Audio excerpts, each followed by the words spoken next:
Hey there, everybody, ladies and gentlemen, boys and girls, hockey fans of all ages. Thank you for joining us on the Scabbard. I forgot to change the title to this. So it says Game Night versus Detroit, which was the last broadcast. We didn't broadcast on Tuesday night because I was doing election coverage on my other show and just did not have the time to set it up. So apologize for the title of this, but it is Game Night versus the Rangers. The first time checking out the Broadway blue shirts. So, let's take a look at the night's action in the NHL. We've got 12 games going on tonight, including Buffalo's game against the Rangers at MSG. We've got Calgary is in Boston to take on the Bruins. The Islanders are in Ottawa to take on the Senators. Nashville is in Sunrise to take on the Florida Panthers. We've got Montreal at the Swamp in New Jersey taking on the Devils. Pittsburgh is in Carolina at Raleigh in Carolina. That is the slate of 7 o'clock games. Starting at 7:30, we've got Philadelphia in Tampa Bay to take on the Lightning. Utah Hockey Club is in St. Louis to take on the Blues at 8 p.m. Also at 8 o'clock, we've got Dallas hosting the Chicago Blackhawks. Colorado is in Winnipeg to take on the Jets. At 10:30, Vancouver hosts or is actually at the Los Angeles Kings, and Minnesota is in San Jose to take on the Sharks. So, busy night of action in the NHL, and it's a good space out. You know, you got the early games, so 7 o'clock will get you to about 9:30 as a game goes. So those 8 o'clock starts, you can go and watch some more hockey and get you to those two 10:30 starts to get you through the rest of the night. Nice full night of broadcast. So last time I had a show, we were talking about losses in a row. It didn't get better. They lost to Detroit, a 2-1 loss in that game. But good news is they came to Ottawa, or Ottawa came to Buffalo, and Buffalo came to play. And I'm going to give Lindy Ruff a lot of credit on this win in that really shook up at least, especially the defensive core, because the defense core first 12 games of the season was all the same. Now we've got uh, Henry Yoki Haru and Matthias Samuelson sitting in the press box. You've got Jacob Rice and Dennis Gilbert skating on the blue line, and the Sabres look good on Monday night or on Tuesday night. Full value for a 5-1 victory. Bo Byram and JJ Peterka each had a pair of goals. Tage Thompson scored with his shoulder as he laid almost face down on the ice.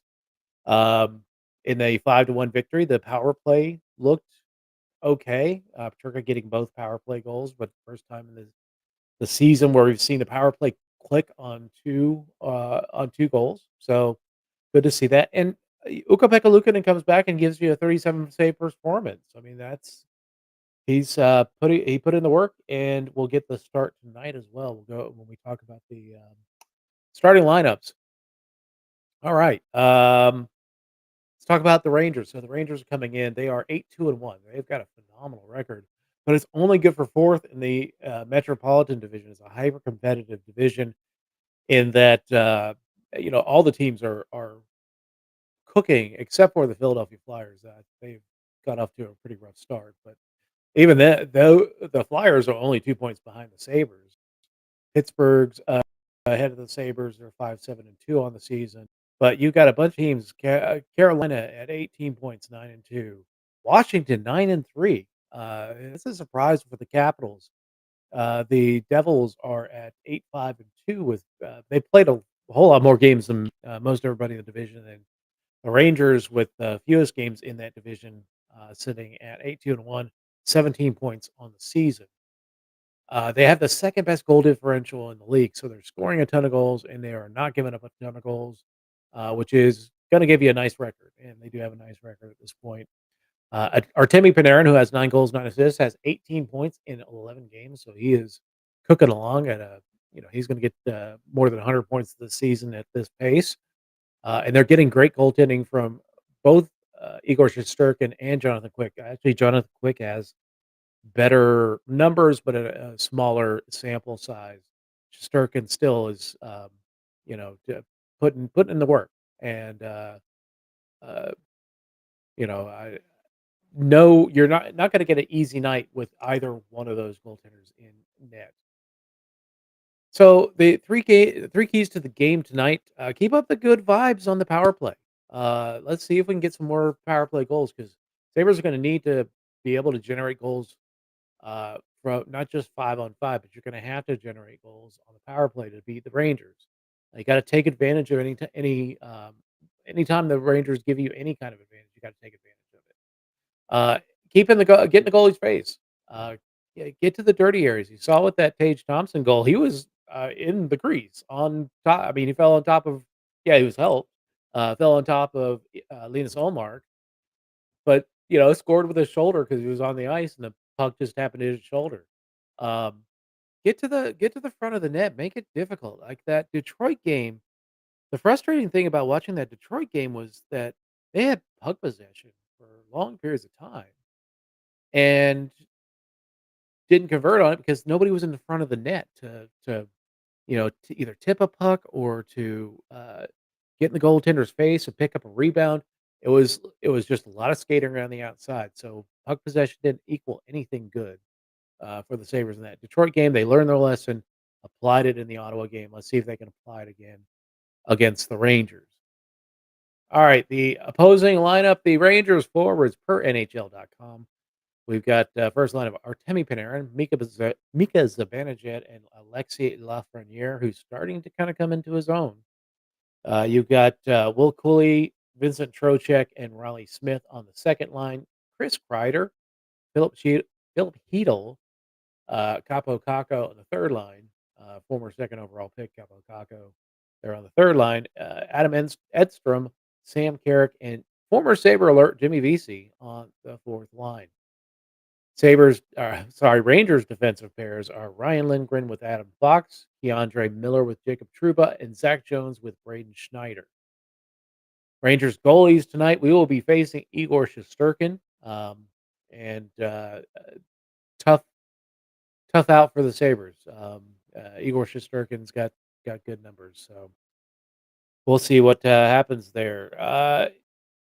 Scratches for the Rangers, only 2, and nobody injured. So good news for the Rangers, nobody on the injured front. Victor Mancini with Johnny Brodzinski in the press box tonight. The Sabres forwards tonight. We've got Paterka Thompson Tuck, as always. Benson returns to the lineup with Dylan Cousins and Jack Quinn. Jordan Greenway, Ryan McLeod, and Jason Zucker have really rounded out into a really solid third line. If we can get the second line producing consistently, because you've got the first line producing consistently, you've got the third line producing consistently. If you can get the second line producing consistently and getting the occasional chip in from Ballenstein, Krebs, and Lafferty on that fourth line, the Sabres can put together some wins here. And so we're seeing a little bit of life. The last week, Cousins has gotten a goal, Quinn's gotten a goal. Getting Benson back in the lineup, we'll see how that helps. With Benson back in the lineup now, we've got Uri Kulik down in Rochester, getting first line minutes. So good for the Sabres to get him back down and getting him in the lineup consistently on the first line. Sabres defensive pairs, this is where the big changes are happening. Bo Byram and Rasmus Dahlin are on the first pair. Owen Power with Jacob Bryson on the second pair, and then Dennis Gilbert and Connor Clifton on the third pair. So good stuff. It worked in that Ottawa game. Let's see how it shakes out here in the Rangers game. No surprise, Ukko-Pekka Luukkonen getting the start after a solid performance against the Ottawa Senators with Devin Levi backing him up. Scratches and injuries. We've got Nick Aube-Kubel, Matthias Samuelsson, and Henry Jokiharju all eating popcorn in the press box tonight. No injuries on the team, so nobody there on the injury report, and that's good news for the Sabres. Tonight's odds per DraftKings. Play responsibly. The Sabres are a goal and a half underdog with an over/under predicted of 6.5, and Buffalo. The odds makers are not really feeling well about Buffalo in this game tonight. They got the Sabres at a plus 164 on the money line. So Again, play responsibly. I don't play. Um, if you saw my election predictions, we'll tell you why I don't play, do gambling. So, the week ahead, we've got Saturday versus Calgary. The Flames will be coming in. That is a 1 o'clock start, so be ready for some afternoon hockey on Monday. Or I'm sorry, on Saturday. On Monday, we've got the Montreal Canadiens in town, and then next Thursday, we've got the St. Louis Blues in town to play 3 straight home games after playing this game on the road. Sabres have burned through a lot of home games early this season, so that means the Sabres will be seeing a lot more time on the road here in the next month or so, and throughout the rest of the season. So, anyway, the next episode is going to be Saturday at noon Eastern. So check that out. Check out your local listings for that episode. And with that being said, that is the end of the show tonight. If you want to join me on the show, send me a message via social media and send me a DM or anything like that, and I'll be happy to get you on the show. Other than that, that is it for the show. So thanks everyone. Let's go Buffalo, and hopefully you have another W to count on Saturday.